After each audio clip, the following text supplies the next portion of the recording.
coolest, most stylish thing I think you could do is pull out bagpipes. Scotland, am I right? I'm Scottish. I can say shit like that. I'm like a whole 1% Scottish. I don't think that counts. It doesn't. But like at the same time, the Clayton side of my family is really fucking just like Scottish pride in a lot of ways. Not necessarily like my dad and that, but like my grandma is and just like I have a lot of like family in Scotland, and I'm from like the MacLeod clan. Like that's a legit thing. So I don't think it's 1%. I think it's a little bit more than that. But I'm like really Scottish, really Polish, and then there's kind of a mix in between there of different whatever I got going on. But like a big part of me is really Scottish, and a big part of me has a real Polish descendancy, which is kind of cool. So like, it's funny because like I never really thought about like Scotland. You just got destroyed. Hit me with that. You gonna rebirth? No, I ain't no baby. I can do it. I was talking to Yard about it, and I never really thought about Scotland that much. Like, I've always known that I've been like Scottish and stuff like that, but I've never really like I know a lot about Scotland, but I've never really thought a lot about Scotland because like it just never came up. And then like I was joking around with Yard with something, and he was just like, "Dude, like it's kind of like funny how like you always joke about like how Scottish your side of the family is, and then like half the things you really enjoy are like really, really Scottish things. Like I like big swords. I just have an affinity for big swords.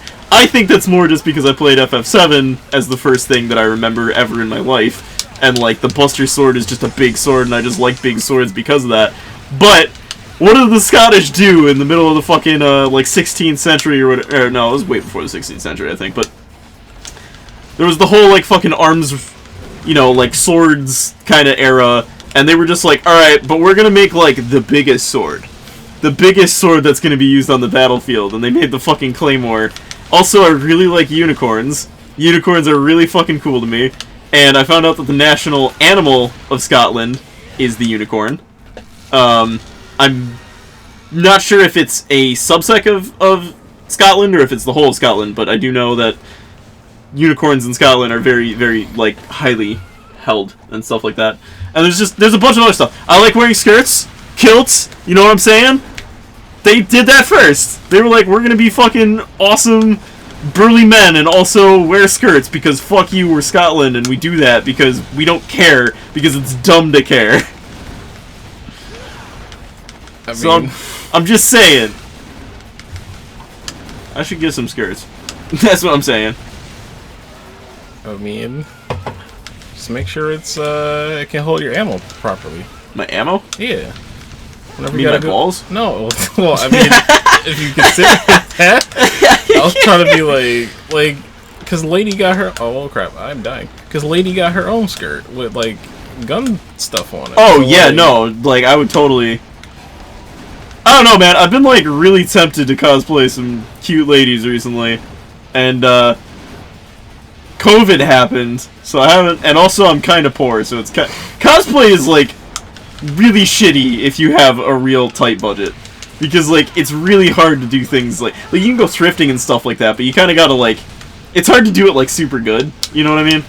Yeah. Without at least a pool of, even if it's a small pool, just a pool of money to sort of pull from, to sort of pull some, like, even the people who get like super into like building it and stuff like that, they're still, you know, spending at least a decent amount on supplies and stuff like that. And if they already have most of the supplies, and it's cheap because of that, that's one thing, but I don't really have that many supplies to even sort of approach kind of doing my own costumes and stuff, you know what I mean? Yeah. Like, I don't have a sewing machine, I don't have cloth, I don't have any of these things just lying around. I would say that when, like, people do cosplay on, like, a budget and stuff like that, that sometimes they just have that shit lying around, and that, like, that's what makes it super, like, cheap in some regards. I'm sure some people like I did a cosplay of L from Death Note, and my budget spent on that was like, if you include the wig, like $30, because I didn't need shoes, even though I wore shoes because it would be. I didn't want to just wander around UVCon with like just my shoes with like just my feet. You know what I mean? Like I felt like that would be kind of weird for other people more than myself. Yeah. But yeah, I bought the wig for like $20, and then I bought the shirt and the pants at like Salvo for like $5 each. But then again, he just has a long white shirt and jeans, so it's not that crazy of a costume. So there are definitely. Oh, dude, did I ever tell you? Like, I did kind of almost do it freshman year. I wore it for like 2 seconds, but it didn't work out, and my suit ripped, and all sorts of things went wrong with it.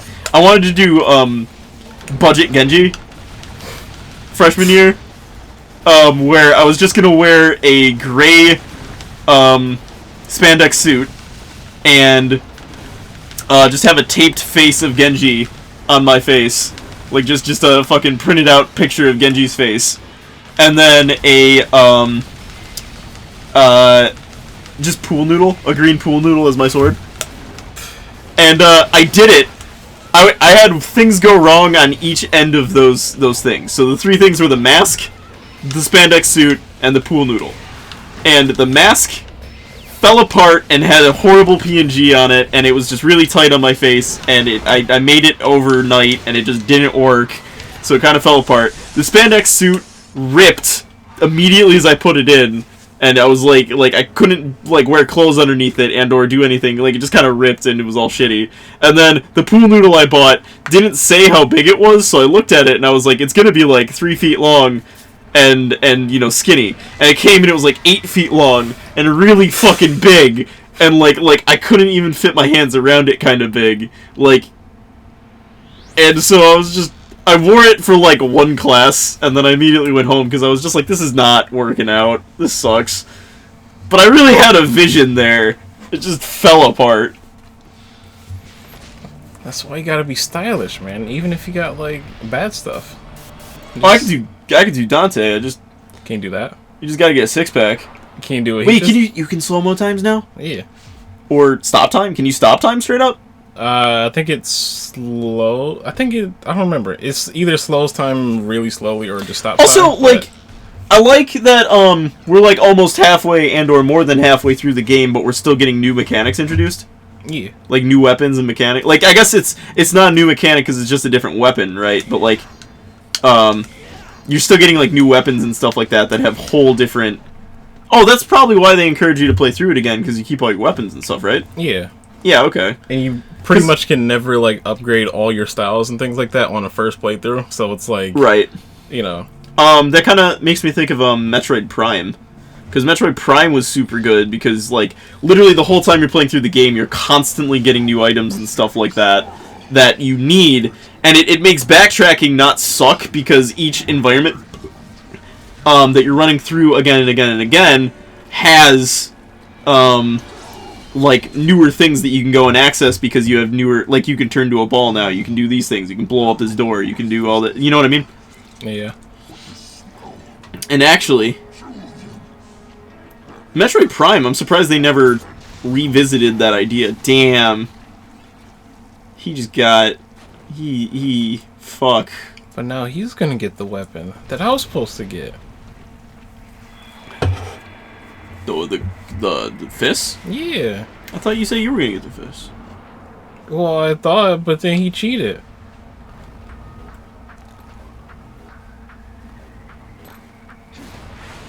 Oh, shit.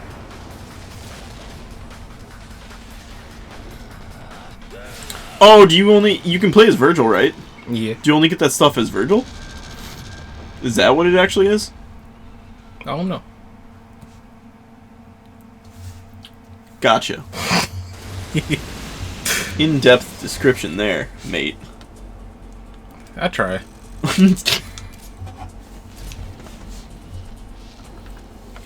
But, yeah, I'm surprised they never revisited Metroid Prime. Because Metroid Prime, I feel like, while it had a limited audience, that limited audience, like, I feel like not that many people bought that game, right? But I feel like every person who bought that game highly enjoyed that game. You know what I mean? Like, I feel like it wasn't necessarily... Because the GameCube supposedly had kind of shitty sales.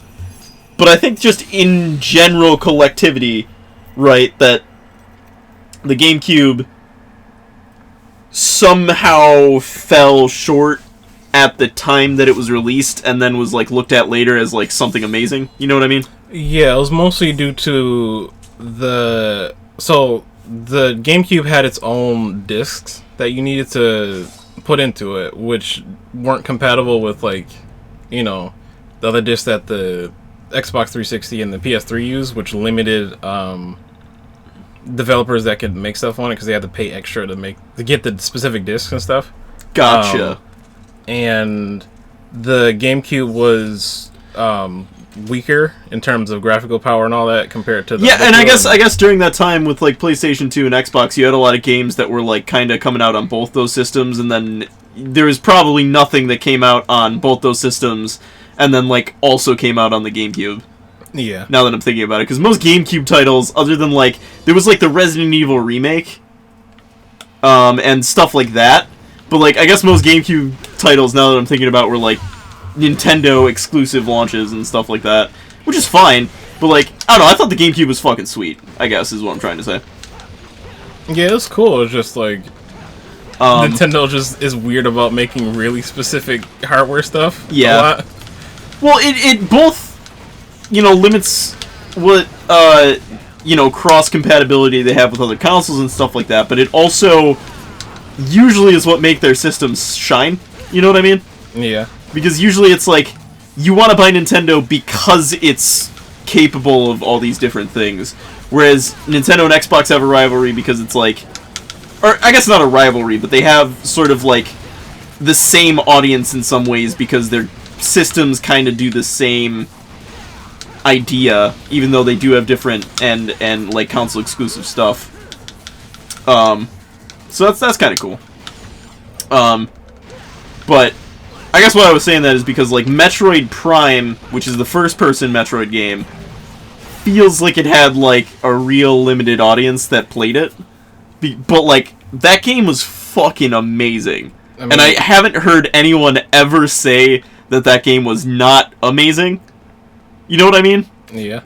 Like, I've never heard someone... Like, I've heard some critiques where it's like, I didn't really like it and whatever. But, like, I feel like anybody who, like, really had that game and played through it highly enjoyed it, and I feel like a first-person Metroid game, like, could do really well, especially now with, like, more updated...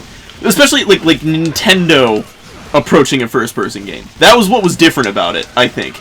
Is that, like, most first-person games have very clear, like, shoot-'em-up kind of ideas. Like, Halo, you're shooting a bunch of dudes.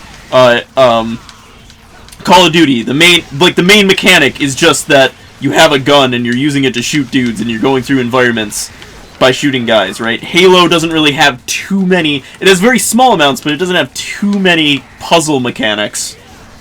You know what I mean? Yeah.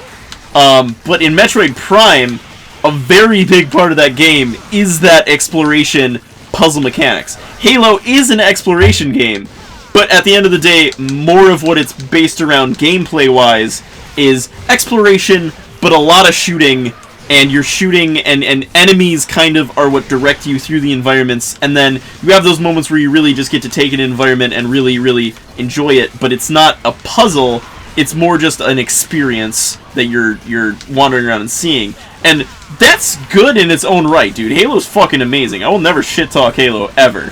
At least the first 3 plus Reach. Like, all the Bungie ones I think are fucking phenomenal. And ODST. That one as well. I don't have beef with 4, I don't have beef with 5, I haven't played them. I played 4. 4 was a little different, but it's also a different company, and it's a different... they're trying to do a different take, and I could say all sorts of stuff about that, but I'm not going to go into it. But, Metroid Prime, talking about specifically, the whole thing that game kind of had it going for itself that was unique to itself... was that kind of like that puzzle exploration aspect to it, which was really cool, because you both had like the first-person shooter kind of thing going on, but it wasn't like... That was only like half of it, you know what I mean? Yeah. Like I said, Halo is fucking phenomenal in its own right. Metroid's phenomenal in its own right. They're two different games. Comparing them is kind of dumb. But I'm just saying that, like, it was cool that in something like the genre of first-person shooter, while it started with stuff like GoldenEye and Halo and Call of Duty and stuff like that, and Halo was its own really unique thing, it's kind of only become shoot 'em up kind of style things in first-person shooter kind of thing, you know, with like multiplayer and shit like that. Like Destiny's also pretty cool. Borderlands is pretty cool, but they all kind of circle around that same idea that the bigger thing is the fighting, you know what I mean? Whereas Metroid Prime just had that exploration puzzle mechanic thing to it, and it was something that I just haven't seen until then, and I haven't seen it since then. You know what I mean? Like, it was a cool, different approach to a first-person shooter that I have not seen that worked really well. You know what I mean? Yeah. So, I'm just like, I don't know. I'm just curious if Nintendo would ever pop back into that, or if another type of game would be made around that. There are lots of puzzle, like Portal, for example, but Portal doesn't have that shoot 'em up aspect, whereas Metroid Prime. That's what I'm saying. Is it was just this weird and neat combination of those two things that actually worked really well.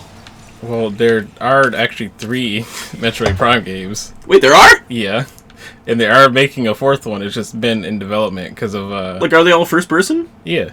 Wait, what? Yeah, I thought there was only the one on the GameCube. No, there's 3 You on let the me go GameCube. on this whole fucking rant. You kept saying stuff. You let me go on this whole rant and didn't interrupt me and be like, yo, dude, there's 3 Metroid Prime games. I was so fucking sure of myself. I'm a fucking fucknob, dude. I don't fucking know what I'm talking about. And you just let me not know what I'm talking about for like 20 minutes straight? Yeah. I'm a moron. What? Hold up, I gotta Google this shit. What the there's fuck? 3 of them. God I don't damn. know what happens in them, but there's definitely 3 of them. Metroid. I think the second one started having multiplayer in it, I think. What the fuck? Metroid Prime was... Yeah, this was 2002. This is the one I remember playing at my buddy Jack's early in the morning. And it was real ambient, and it was really cool, and I always wish I had it. And I never actually owned it, but I played it a lot at his house. Metroid Prime... Oh, that's 2002. What the fuck? Metroid Prime 2 came out in 2004. Okay. Yeah, and it did have a multiplayer feature.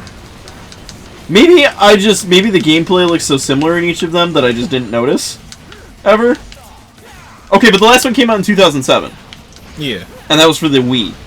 And that actually makes sense. That hints memories.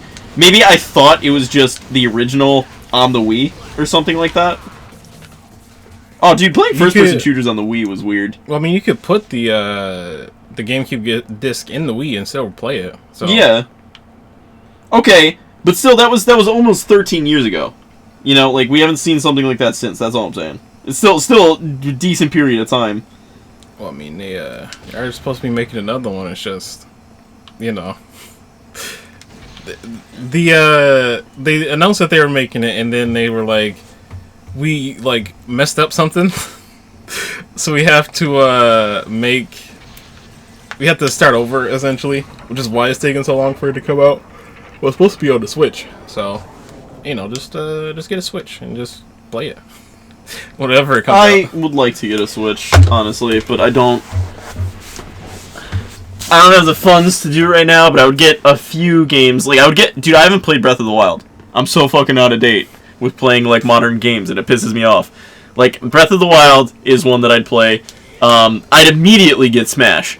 Like, fuck yeah. Like, Smash Ultimate is fantastic. And I don't know. There's a Super Mario Odyssey is something that I played through like half of that I would love to finish because I think that game's phenomenal. And yeah, I wish I could just get... Dude, I need to get up to date with games. I'm just not playing stuff recently, and it's so hard to find time to do it. That's all. And it bothers me because I really want to have time to do it.